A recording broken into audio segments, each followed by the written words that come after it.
Hey guys, welcome back to the expert panel here at the IMSC, and I'm back here with Dana. This is part two because we kind of ran out of time on the last one, so I had so much more I wanted to grill Dana about. So, Dana, if you haven't watched the last one, go back and watch it, and you'll kind of see where we're kicking off from. But if this is brand new and you just want to start with this one, Dana is a great friend, and I'll kind of go through her bio again.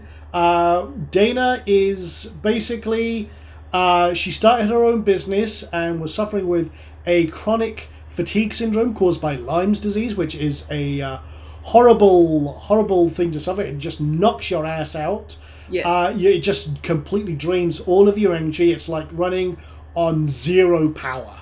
Okay, and she was living on a friend's futon and decided, you know what, to heck with this is not the way I want to be, and decided that she was going to create her own business from scratch. And basically what she did is she was a therapist and went to study with all sorts of so-called business experts who told her to do about 1 million different things. And she said, you know what, that's too much information overload.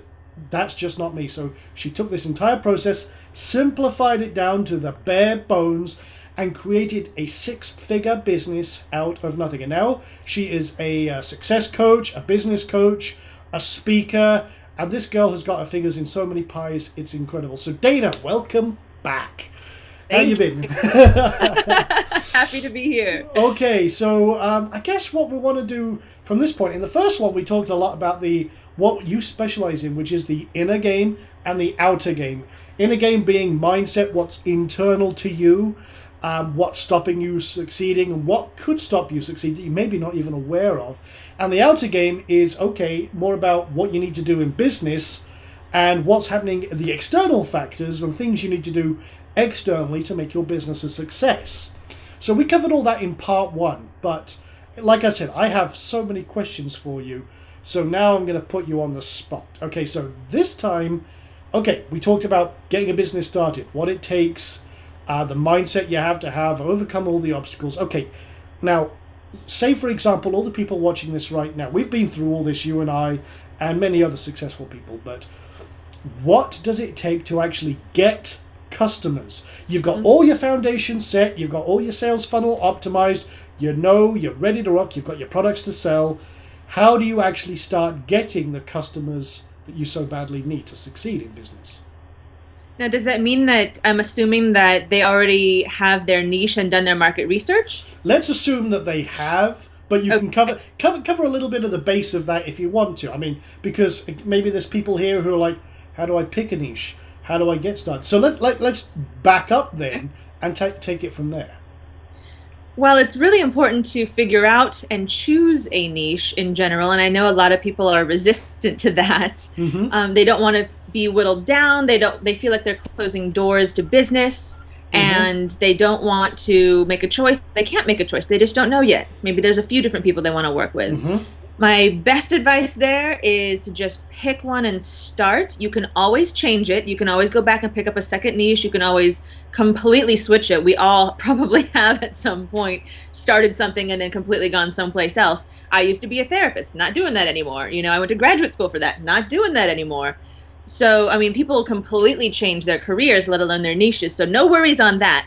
Pick one, get started, get the first thing going. So choosing a niche often is easiest, since you're going to be working with these people, by choosing in accordance with something that you're interested in, that you like, a problem that you like to solve, or a problem that you're interested in. So, kind of find something that you feel some basic interest around, because since you're going to be working with it or writing about it or teaching about it or talking about it or helping about it, it's nice if it's something that you decently care about. That's very good. Yeah, I always say about passion, turn your passions into profits. Whatever you're really invested in, what you have either a great deal of knowledge or experience in, or you feel really passionate about, that is one of the best ways to create a business, because your passion, your conviction and confidence and knowledge about a particular subject is a lot easier to turn into profits, because there's bound to be other people out there who have that same passion. If you can tap into that, perfect. Yes. Step number two is always to do your market research. So, whether or not you're starting from an entrepreneurial standpoint and you're going to be helping people offline, which is the majority of what I've done in my business in the past, or online, you really want to find out how do your prospective customers actually think about the problem? And you really want to start learning their words, because the best way to get customers is to have them feel like you're inside their head. So when you're writing to them, when you're speaking to them, you want them to have the experience of like, oh my gosh, how did you know that? That's exactly what I think, or that's exactly what I feel. Yeah.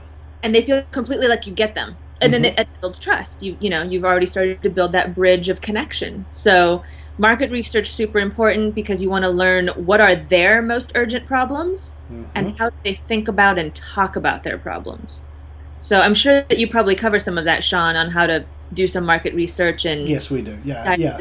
But that's very good. I like that. And one thing I always say is, and this is a way that people can do this, and it's kind of a reminder maybe for some, but what we do or we suggest is that you create a survey and literally go to forums where your groups are. And I know you're going to cover that in just a moment. But say, for example, there are people out there that are in a kind of community. You can offer an incentive and then get them to say what their, ask them what their problems are, how they feel about the problems, what would they like to change right now. And guess what? You're getting product ideas right from that. So that's a very powerful way. And then you can get kind of a generic profile about who these people are, what they do, and everything else. And one great way, if you want impartial people outside of the community you might be going to market to, I use Facebook ads. What I do is something like win an iPad, fill in this survey, and you can geo-target it to specific groups. And then so I will target to specific groups, put my, maybe I'll invest $100 in paid advertising and offer an incentive like an iPad or something like that. One person will win.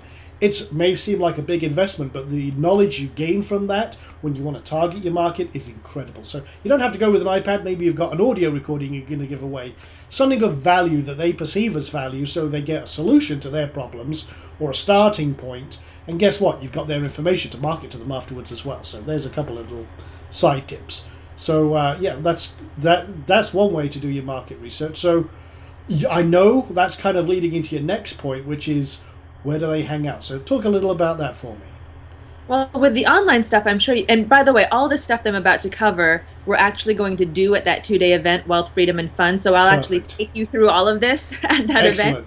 And so then you want to start thinking about where do they hang out online, like you just said, and go visit those places and watch the conversations that they're having, and maybe strike up a few conversations yourself and ask some questions. Offer the survey with an incentive. Always, I suggest an incentive. And then when it comes to offline, you want to start thinking about where do these people actually hang out offline? Where can I go and actually meet these people, rub elbows with these people, ask questions, get in conversations, make contacts, network? And there's a lot of places that people go. Think about clubs, think about organizations, think about different charities and events. And then there's a great one called meetup.com. I run the entrepreneur and small business meetup on meetup.com. That's a great place to go and find. You can type in different keywords and look for groups that get together around certain topics. And then you can go to those groups and meet people. And, if you wanted to, give out your survey there, again, with an incentive. But it's a good place to go and start finding your niche and really being able to have some full-on conversations, because sometimes the surveys, depending on how they're written, and there's an art to writing surveys. There certainly is. Depending on how the survey is written, if you only give multiple choice, for example, you're only going to hear back about the answers you think might be an answer, which is why it's always good to leave like an other box, which lets them type in, or just open form. I do open form on everything, yeah. So. And it's also nice to be able to have conversations with people one-on-one so that you can ask questions in the moment and drill down deeper on certain concepts. Because sometimes with a survey, people they kind of type in whatever they type in, and you don't really go back, and it's not conversational. Being able to have people to talk to conversationally, that's really nice. You can really, in the moment, drill down, drill deep, kind of like what we're doing here. Exactly. No, it's very, very, very true. Okay, well, let me think. What else? Now, you've talked about communities, so I was going to ask a little bit about that. Now, you talking about becoming... One thing I know you talk about a lot is becoming a resource. Now, what do you Yes. mean by that? So there's a problem of walking into a space, whether that space is online or offline, and being an AS. And I don't mean ASS. I was wondering. I'm like, okay, my dyslexia is kicking in, but I know there's two S's in that word. Okay. I mean AS, always selling. Okay, good. So people walk into spaces and they come in with a taking energy. They come in because they want something from people. And everybody can feel that. Nobody likes a salesman. Nobody likes someone who's a leech, a sucker, an energy vampire, or a taker. So in order to become part of a community where you want to have help from the community and meet people and have it feel good for the person who's meeting you, and it doesn't feel like you're trying to get something, become a resource to the community. So if it's an online community, if it's a Facebook group, if it's in person, actually give resources out to people. When people are looking for things, give them answers. So don't just come in. For example, I've seen this on Facebook groups. People join a Facebook group, they come in and there's like, here's my stuff, buy my stuff, here's my product, check this out. Come, and that's a huge mistake because instantly people are like, who is this joker? AS, always selling. And instead, if you can come in and just be a human, and be a person. And, sometimes people pop in and just say, I found this great quote and I love it. I woke up to this and it really changed my day. Or, hey, I found this really great product, service, thing online. Check this out. And I saw some of you were talking about, answer posts, answer questions, leave comments. Be a resource and actually give to the community before you start thinking about receiving or taking from the community. Very, very good. I love that. I love that a lot. That's great. Okay, so... Now, this is one thing I love doing. And when I'm building a business, I always tell people they need to build a tree. Your business, when you first start out, is a seed. Okay? Okay, this is a weird analogy, but again, go with it, guys. So your business is a seed. When you first start, you plant that seed, you hope it grows. Now, part of that seed is going to be, it grows up and it starts growing a couple of little branches. Now, your business is at the core. Your business is the trunk. However, as you expand your branches, you then create contacts and networks. And then those branches expand into smaller branches and twigs and then leaves. Everything starts budding at the end of that. So one thing I like to say is that, you need to build a network, but it's the trunk is the core of your business. And then, and this is the strange thing with growing a tree, is the first branches become the strongest branches later on. As the tree gets taller, they become the biggest, strongest branches because those relationships that you build are stronger and everything else. But a lot of people go, well, that's all good, but how do I actually go about building a network and establishing those relationships? And how do I get them to become very strong relationships, make those branches grow? Now, I've got my strategies, and they might parallel with yours, but I'd like to get your perspective because you are a master networker. You're a far better networker and a lot more social than me. So share your secrets. How would you go about that? Actually, there's a few things that I can share about this. I often, when I go out, I can come home with a wait list of 30 to 50 people who want to talk to me from one evening. And these are potential customers who are, curious and interested in what it is I have to offer. So one of the things to do when you're going out networking, and let's talk about offline networking. That's fine. Go out to a meetup. When you go out to a physical space and you're around real people. When you meet people, one of the things that you want to do, I'm going to share a few secrets with you. And Go this ahead. is counterintuitive. Guys, get your pen and paper down. Okay, make notes here. You should be making notes anyway, by the way. And if you're not, shame on you. Whip them out make now. notes. Here we go. That's it. This is the good stuff coming. All right. So when you go out networking, I know everybody says, get a business card. You look professional. Get a business card. You look established. Get a business card. It makes you, seem whatever it is, get a business card. I don't have a business card. I haven't, I broke down and got one recently, but I haven't had a business card for most of my career. The reason for that is when you go networking and you meet somebody, what's the usual conversation? Hey, hi, what do you do? Oh, I'm a business coach. Cool. Well, I'm a contractor. All right, awesome. Can I have your card? Great. And so you have these conversations where you're basically trading the name of what you do, your title, and then people want your business card. What happens? And even if you actually have a conversation a little bit more about what you do and how you can help a person, what do they say? Oh, can I have your card? And you're like, oh, you're excited. Yes, great. They're going to take my card. And you give them your card. Yeah, exactly. They get lost in the pile and They get lost in the pile, crushed in the bag. It gets all crumpled and crappy looking. It gets thrown in the trash. It gets lost. They get home. They can't remember why they have your card anyways. They throw it away. It ends up being, a lot of the time, a waste of time and money. Mm-hmm. And especially since people pay graphic designers to do their cards and logo and branding and all that. And I say, skip that for now. Don't worry about that. Here's one of the secrets to networking. Don't have any business cards on you.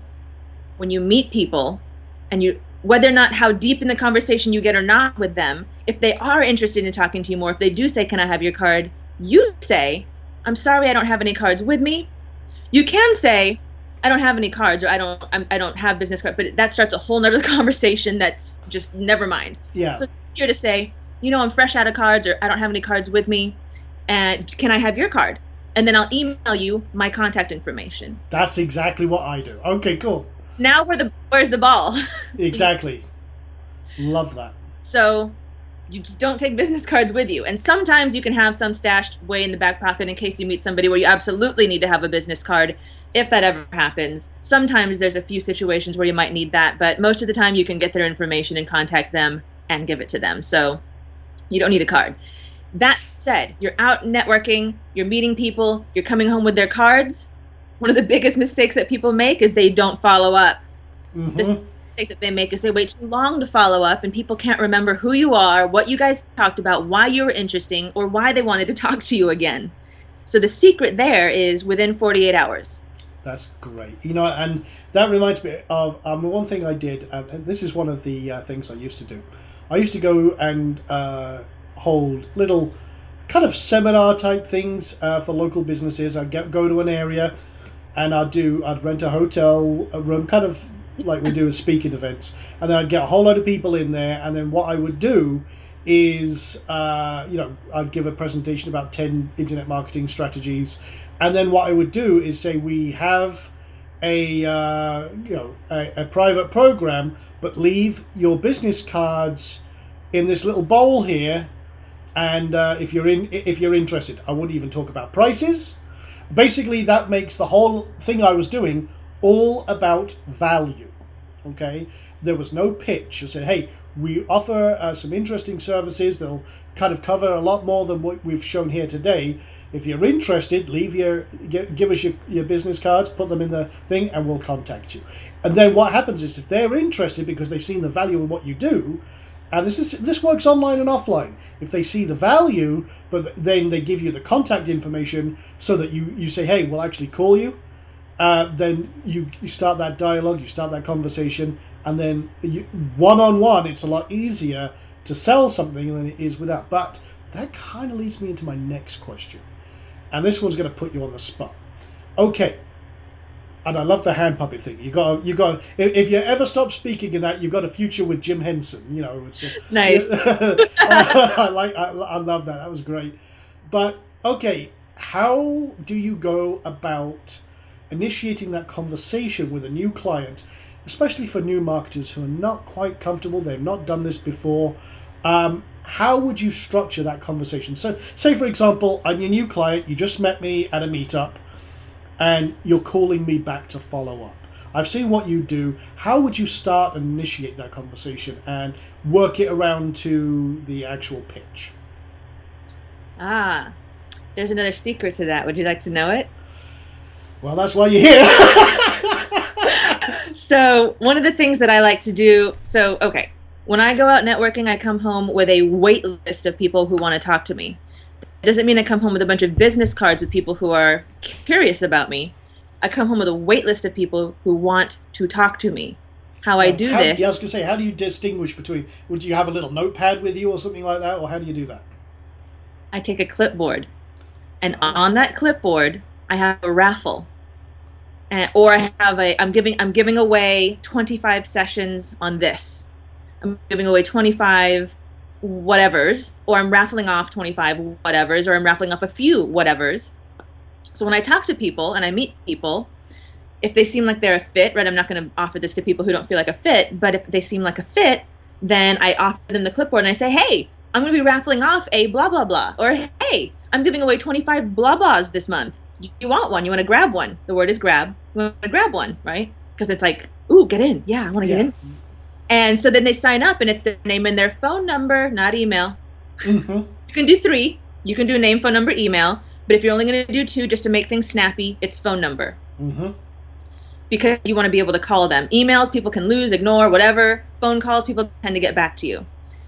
Then you come home, and let's say you were giving away 25 things, but that means you've got multiple sheets. People can't see how many other people have already signed up. So then, even though you're giving away 25, you might come home with 50 people who are wanting this thing. Yeah. So then you've got this whole list of people, and now you can get back to them and say, you've won the raffle. Right? And you now have this free consultation, this whatever. It's this long. This is what we'll do. When do you want to schedule it? So you'd call them and say, hey, you won the raffle. Or you'd call them and say, hey, you signed up for the thing. I was giving out 25 this month. You happen to grab one of them. So let's set up that time. And you wouldn't, that was not the first thing you say. Of course, hey, how's it going? You know, you don't just dive right into that. And then you say, hey, by the way, and you schedule a time. And this would be as if you were giving away something that's conversational. Mm-hmm. Also give away things that are video packages, educational stuff, whatever your pink spoon is, whatever's on your squeeze page that you normally give out to people as a gift. It could be that, right? So you can get creative and give away anything of value that has a person excited to sign up on your clipboard. That's awesome. I like that. I love that. That's great. That I want to share with that. Instead, to ratchet it up even one level higher, instead of going out just networking and meeting the people that are in the room, when you have an opportunity to, you go out and you get a speaking engagement. And instead of being one of the people that's just in the crowd, you're the featured person that night. Mm-hmm. And teach something and give something of value, and then you say, I have this clipboard. Anybody who wants a blah, anybody who wants to be in a raffle, I'm passing this out right now. That's good. Room. That's good. The more opportunities you can get to speak in front of a group, and you could do this on meetup.com. You can contact the organizers of certain meetups and ask if they'd be happy to host you as a speaker. Here's what you could talk about that's relevant to their group.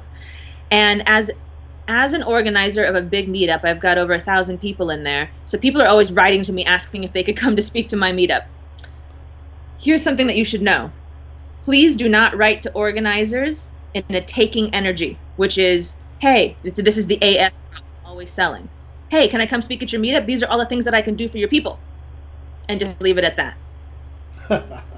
Want to offer an incentive reason for the organizer to want to bring you in to all their people. Like, great, you're going to do something for them. But what happens is people come in and they speak and they sell something, or they go in and they end up using it as a marketing tool, which is fine, but you know how this works, Sean. These are joint ventures. And if you don't come with a venture mindset, if you come in and no share or no give, oh yeah, good relationship with a very important person who runs the meetup.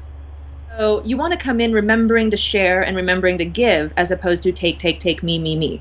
Oh, definitely. And certainly in this industry with the online, internet marketing. And one thing I want to distinguish, guys, this is just kind of a thing. There's a difference between internet marketing and marketing on the internet. Internet marketing has this kind of connotation. A lot of the, we call them the so-called gurus, the experts, the people who couldn't sell their way out of a paper bag. They, okay, excuse me as I go off on a tangent of a rant. There's a lot of people out there who claim they're experts, who are the ASs.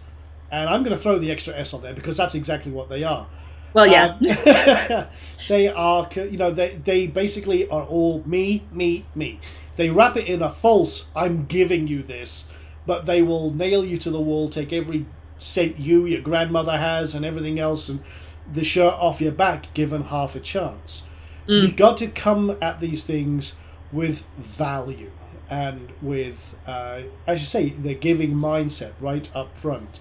A lot of these so-called experts, they send out hundreds of emails, and it's all buy this stuff, buy this stuff, buy this stuff. No value whatsoever. You've got to break free of that. And I'll tell you right now, guys, if you are on a list with someone like that, get off that list. Because there's two things going on. They're going to distract you.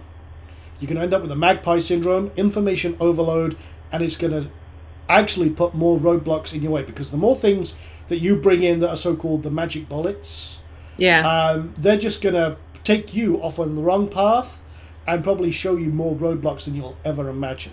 So do solid business offline, online, whatever you're trying to do. If you're a service provider, like a business coach, as in with Dana's case, or you're creating information products, if you're creating physical products, doesn't matter what area of business you're in, there are people out there who do get together, online, offline, it doesn't matter.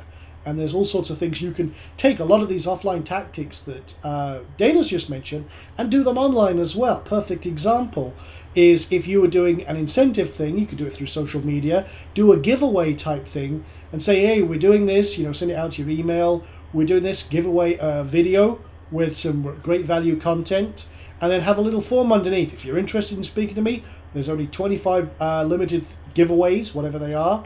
Just put in your name and phone number below, and we'll see if you win one of those spots. People will do that in a heartbeat, and it's a great way to get started and then initiate that offline. And I'll tell you right now, guys, there is no such thing as internet marketing, which is really weird because this is called the Internet Marketing Success Center. So I'm shooting myself in the foot by saying that, but marketing is online and offline. There's no such. There's for offline. There's marketing on the internet. For people who market online, there's also a critical offline element as well. So if you're providing a service, if you're providing info products and what have you, you've got to merge both worlds. And that's the only way you're really going to really thrive and survive in whatever economy we end up with. So it's already kind of down. Hopefully it'll come back up. We'll see. But even if it keeps on going down, I'll tell you right now, you merge both, you'll do fantastically well. But okay, so I've kind of went off on my kind of tangent there, as I always do, but I know you have some stuff to add about giving first. You've kind of touched on a lot of ways about coming with the giving mindset, but do you have anything else to add in top of that with in the business as well as in there trying to get customers? Well, one of the things that people like to know is, joint ventures is a great way to jumpstart your business quickly, because you can do a joint venture with somebody who already has a big list, or already has a following, or live events that have a bunch of people that are a part of that community. Mm-hmm. Now, the secret to that is, again, especially when you're working with somebody who's further along there on the path, you want to come in with pure giving, and you want to give, and become an asset to this person. So, one of the best ways to have a person who's further along than you become a joint venture partner is to start with the give, and really be an asset to them. Take their programs, show them that you're interested, show them that you're all about what they're up to, and ask them how you can help them, and then help them. Mm-hmm. Become such an asset, such a friendly person who has so much to give, and then by that time, there's a natural reciprocity that all us humans have, that when people are very giving, you just naturally give back. Now, I can't say that across the board there aren't some ASSs out there. That's very true.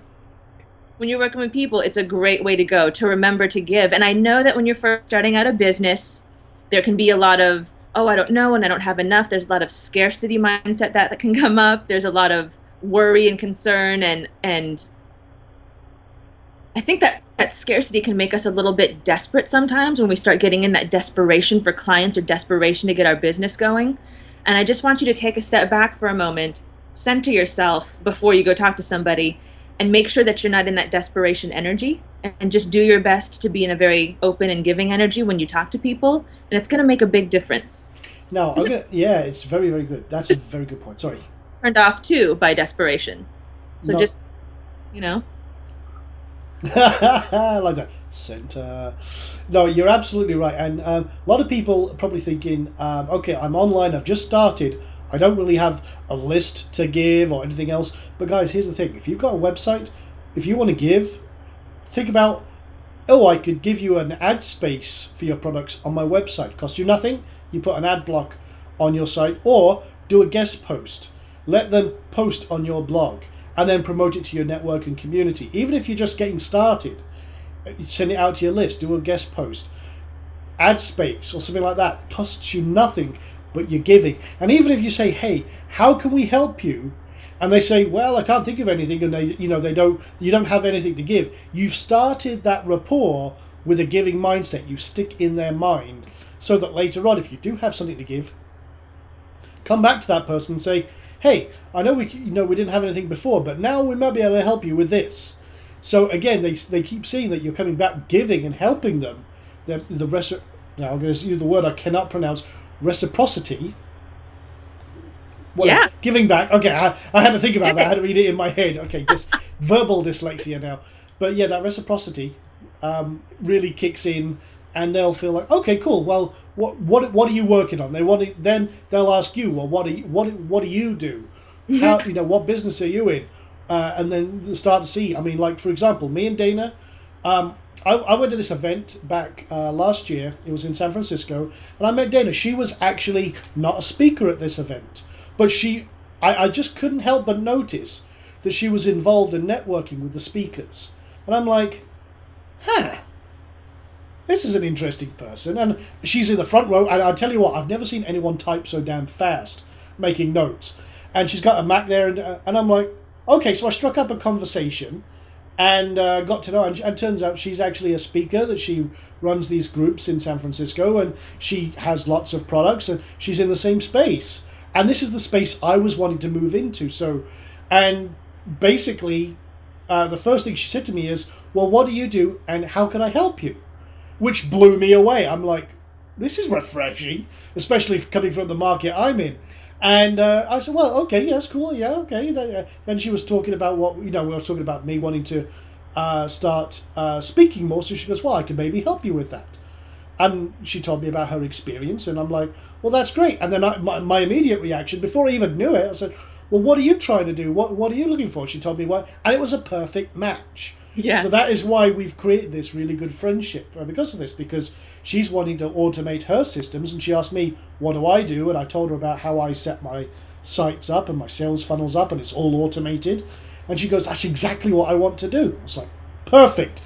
And then we decided to do this brain swap, and it's been, and we've been great friends ever since. So, well, let me think. What else do I want to fire at you? Now I've got you in the secret spilling mode. Now you put together lots of programs. You're like me. You have lots of informational programs, sharing your knowledge and information. Now, how do you decide to structure your programs, and how do you decide what you're going to put into it? Because I know you're doing that right now for this event. You're actually creating that, but you've done audio programs and stuff like that. What do you do to decide, okay, I'm going to create a program about this, and how do you structure it and then put it together? It's a good question. One of the things I'm going to come back to that we mentioned a moment ago is market research. Mm-hmm. Do not create a program first without doing the market research, because what happens, and I've seen this happen to people before they start working with me, is that they've created a bunch of stuff, products, services, programs, nobody's buying.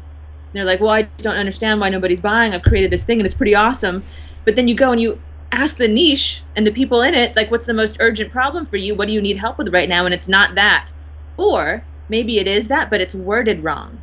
I know a lot of people who will word things in a way that nobody actually thinks that way in their head. Mm-hmm. Or the first way that they think about the problem is not those words. So, and you got to think about program delivery as well. I know somebody who, they created an online program that became a product, and it was about how to declutter your home.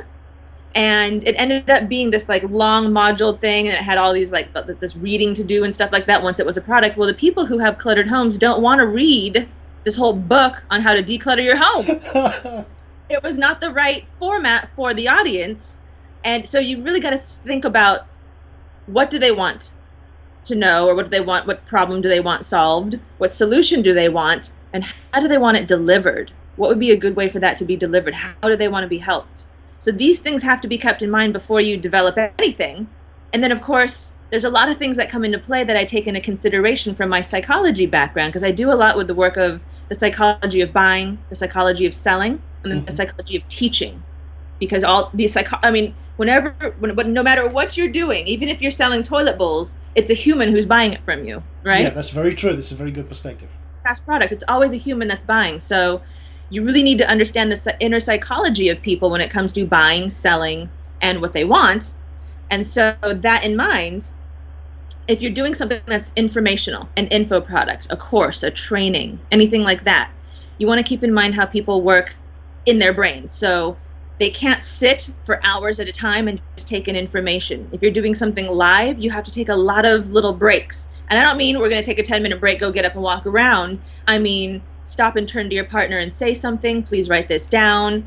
Have them do something silly, have them give each other a high five. And I know that sounds a little bit cheesy, but this is, if you want to research it, it's called accelerated learning. It's by a man named Paul Sheely, I think is how he pronounces his last name. Okay.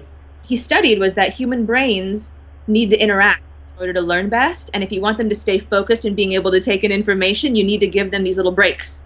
Hmm. I like to make my breaks fun and silly because I'm kind of a playful, I mean, you can probably tell by the way that I'm using hand puppets.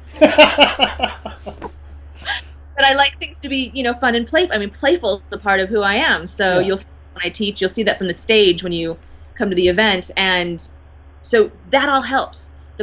For me, the playful helps. So bring yourself, and make sure to format things in ways in accordance with how people learn.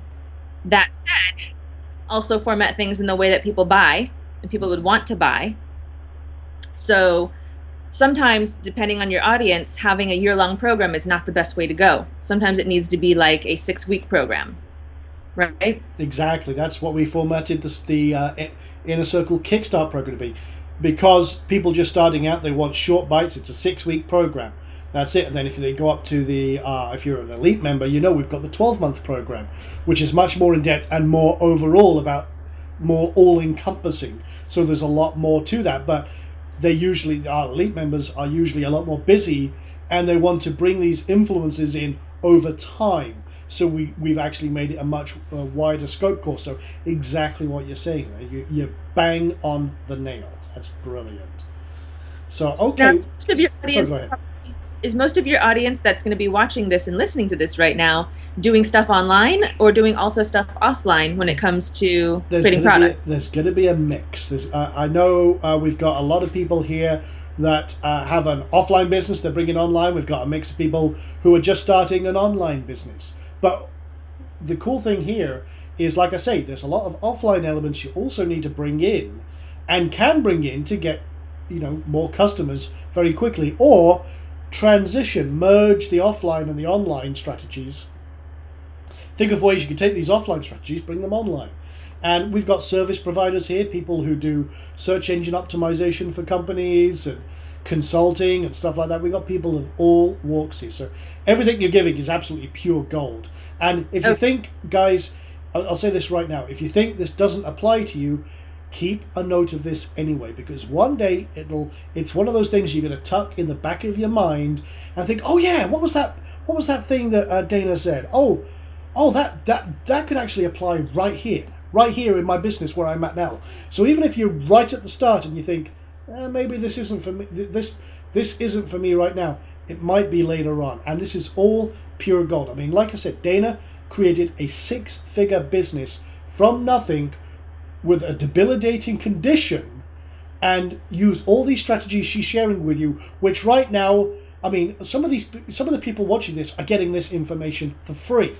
And all the time I'm thinking, this is so top level stuff that I could actually bundle this up and sell this, because these are the core secrets of success. And everything Dana's given you today, right now in part 1 and part 2 here, could literally catapult you to 6 or 7 figures in your business.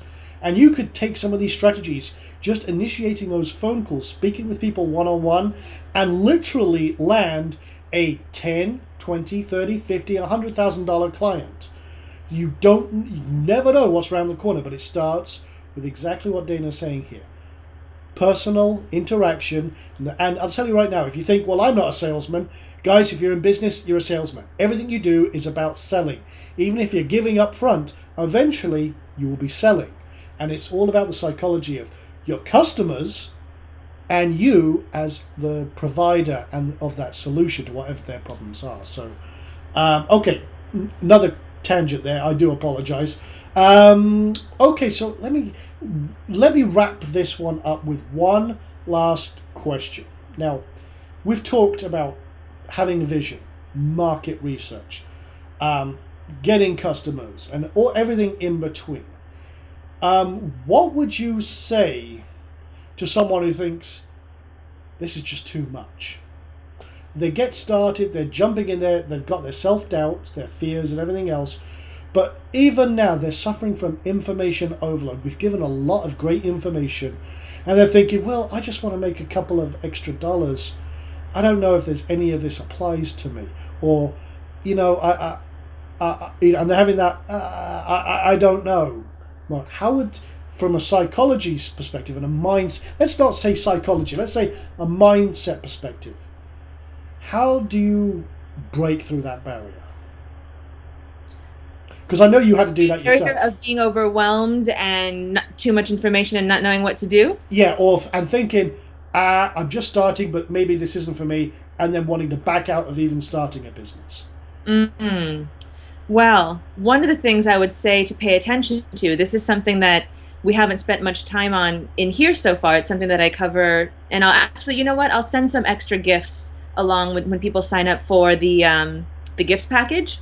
That's very kind of you. I'll send some extra gifts on this so that you can also have a sense of this, because this is a part of us that we don't always pay attention to, but often has a big effect on our business. There's two things that have a pretty grand effect on your ability to have a business and have it grow and be successful, and also be able to receive a lot of money. Those two things are family entanglements and childhood imprints. Childhood imprints are basically things that happened between your birth and age 7 that have an effect on your mindset and the way that you think about yourself and life and money and all of that. And family entanglements are all the things that happened generations back to your relatives, because it didn't just come from your parents. Where'd your parents get it from? The grandparents, the great-grandparents. So there's these generational patterns around money and business that get passed down. We often don't think about this, but this heavily affects our mindset. And so that's one thing to pay attention to. And another piece of it is when you start to get overwhelmed. I mean, one of the things that you want to do is, number one, keep your eyes on the prize. You know what you want. What you want is probably something that has to do with freedom. You want to buy your time back. You want to be your own boss. Or you want to have some extra money coming in on the side. You just want to increase your income. Any of these things, whatever it is, keep your eyes on the prize and stay focused on, this is what I want. And then chunk down. The secret, I see people doing this all the time. People chunk too big. They look at the whole picture of what's ahead of them. They look at the whole map. And think about this with a car. If you're driving from California to New York at night, you don't need to see the entire map while you're driving. You only need to see 200 feet ahead of you that your headlights illuminate, right? Mm-hmm. Step by step, you just want to break things down into simple steps. I mean, that's how I was successful. I had the TMI.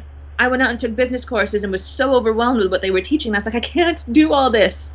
And so I learned how to really whittle that down. And I've seen that other people struggle with this too when they're trying to start their businesses, that they get overwhelmed. And the real secret here, and this is what I end up having to do for people, is shaving it down to just the core essentials for whatever's appropriate for their business, whatever they're trying to build, and then having them do those baby steps in a shampoo kind of way. And what I mean by shampoo is rinse, lather, repeat. That's good. I like that. I like that, Lee. Rinse, lather, repeat. Okay, yeah. Things that you do, and you just repeat those few things and stay focused on those few things, and everything else gets put on the back burner. You just wait for those things. You focus on just the few foundational steps that you need to do next, and just do those. Don't think about the others. Just do those and stay focused on that. And then the next thing you know, the foundation of your house is already built. And you can focus on, building the walls, and after that, the roof, and after that, the furniture. But it's just one thing at a time. That's beautiful. I love it. Well, Dana, again, I've nailed you down for another 45 minutes. thank you so much for allowing me to do a double hit here with the interviews and pick your brains. You've given out some absolute beautiful gold information. And guys, I'll tell you right now, this is pure gold. This is the stuff that people even at my level a lot of the times don't know. And they keep hitting brick wall after brick wall and they're not quite sure.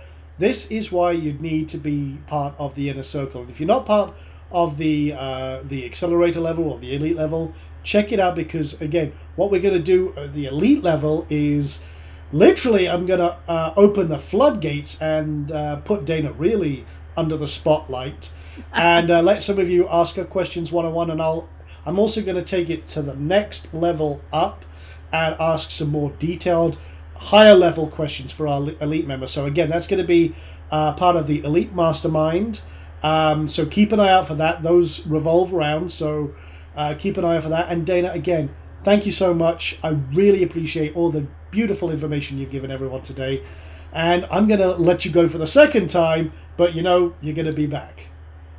Absolutely. Yeah, we'll see you on the other side. And I imagine you're going to put a little link somewhere where they can download their gifts. Absolutely. In fact, right now, you'll see that link right below us right now. Go grab that, sign up. And Dana, thank you so much for your generosity in giving all that great information away. So that's beautiful. It's a pleasure. Okay, thanks a lot, guys. And see you in the next expert panel very soon.